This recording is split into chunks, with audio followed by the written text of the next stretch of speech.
Hello, dear student of class 9. I hope you all are doing well in this new year.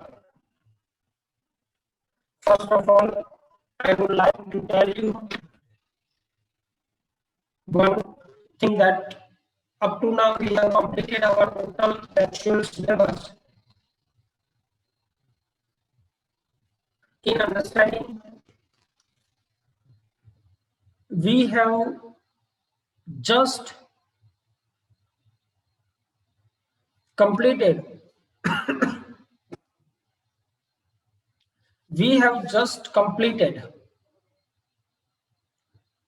our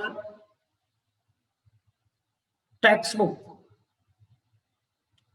in which we have completed our poetry section, we have completed our supplementary section, and we have completed our prose section of a textbook, main textbook.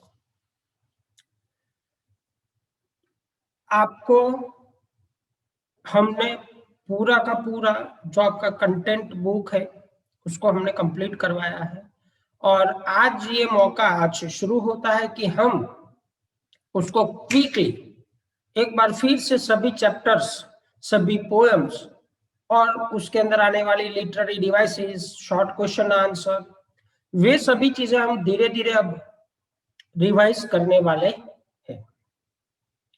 उस procession के अंदर dear student, हम हमारे poetry section से शुरू करते हैं।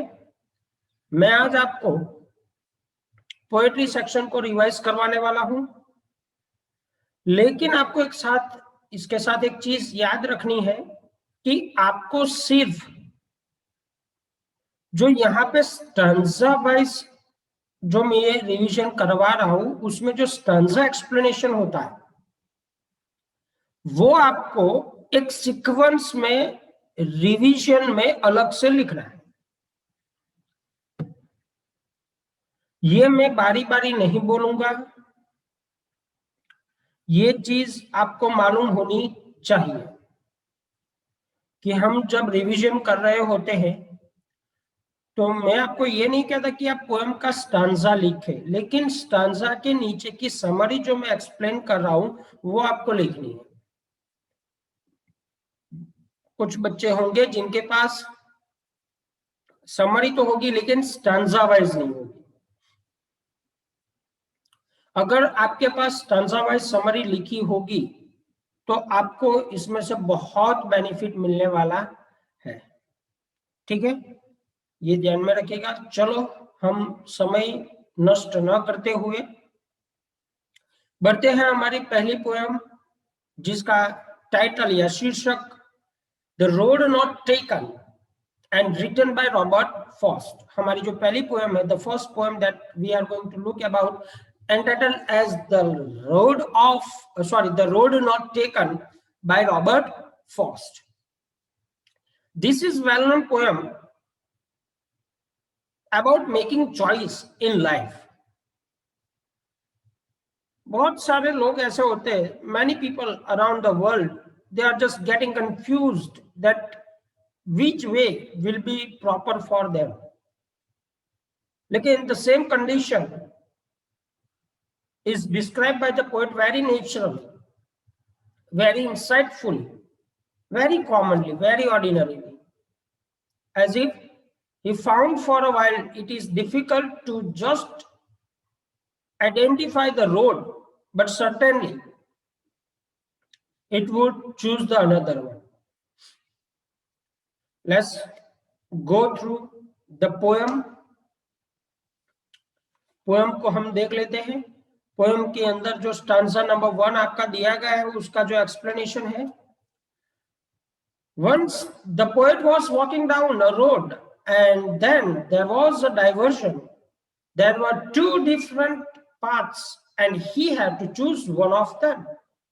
The poet says that as he was on a person, as one person, he could not travel on the boat, but natural.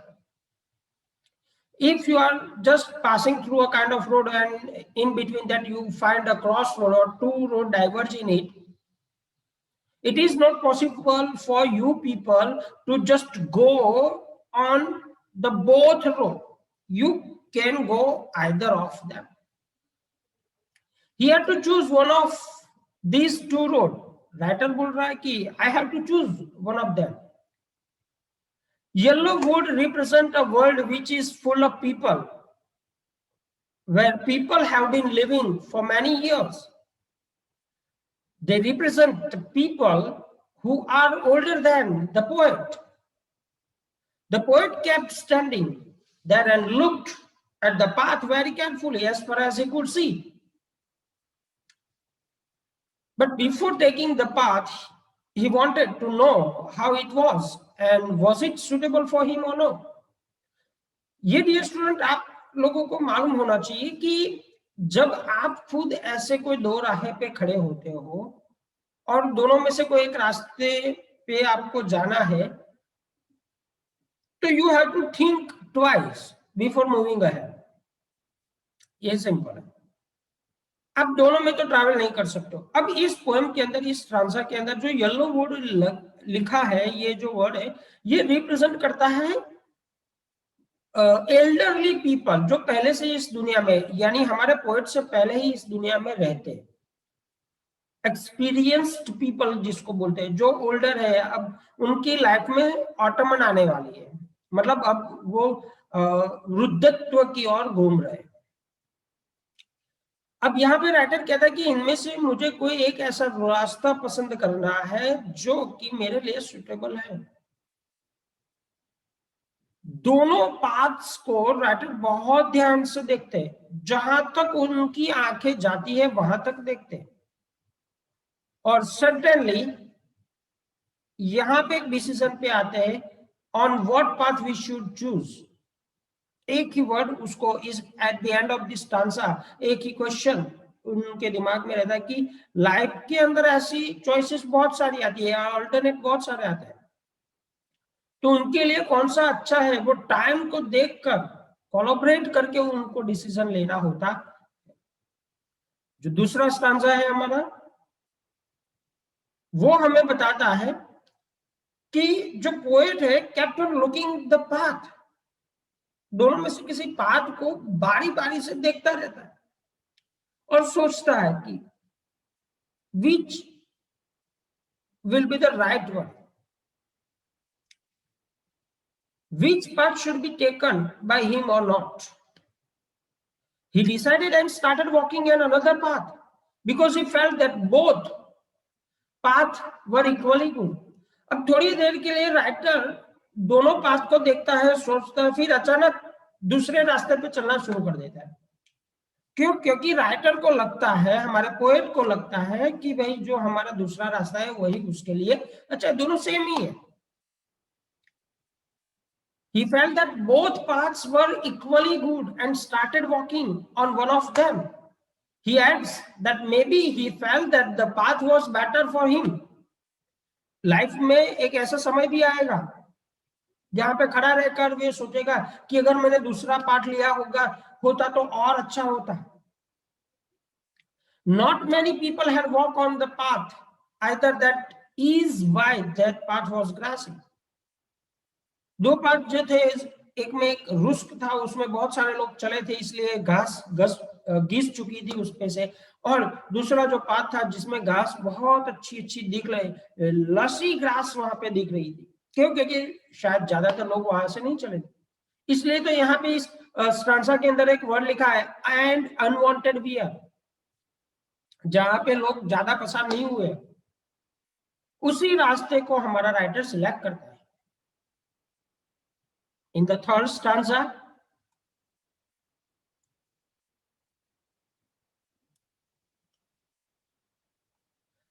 writer want to talk us or tell us that both the paths were similar that morning. जब सुबह में दिखाई देते थे तो दोनों same दिखते हैं. डियर स्टूडेंट, यहाँ पे हमें एक चीज समझनी है कि जब आप यूथफुल होते हो तब कोई भी रास्ता आपको गलत नहीं दिखता है, चाहे वो चोरी चकारी, मारपीट, या किसी अच्छे काम करना, किसी की सेवा करना, कोई भी काम आप ले लो, आपको बुरा नहीं लगेगा, सेम ही लगेगा. लेकिन जैसे जैसे आगे बढ़ते जाओगे उस रास्ते पे, वैसे वैसे जब आप सोचोगे तब आपको मालूम पड़ेगा कि यार ये वाला सही रास्ता था और ये वाला गलत। Both had leaves on them. No one had stepped on them as they were still green in color.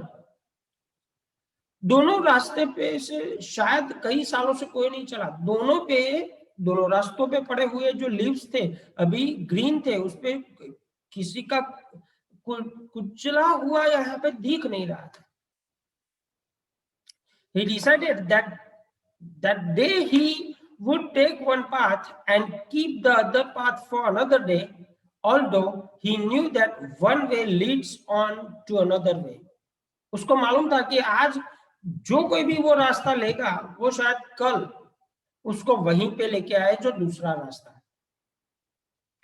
He knew that he could not go back on the choice that he had made. Similarly, even in our life, once we choose an option, जब हम हमारी life में भी कोई option select करते हैं, we must keep on moving ahead on that option. हमें उसी ऑप्शन पे आगे चलना होता है। We should never regret about the another one. We should never just look back.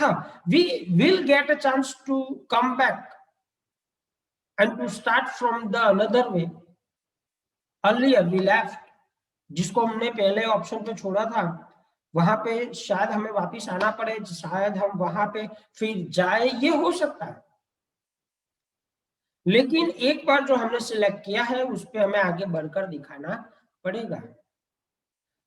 I just want to tell dear student कि ये जो पूरा का पूरा हमने अभी जितना भी समरी रिवीजन किया है, इसमें आपको यहाँ पे जो स्टांजा वाइज एक्सप्लेनेशन है वो आपको लिखनी है, भूलिएगा मत, ठीक है। ये आपको एग्जामिनेशंस में भी हेल्प करेगी।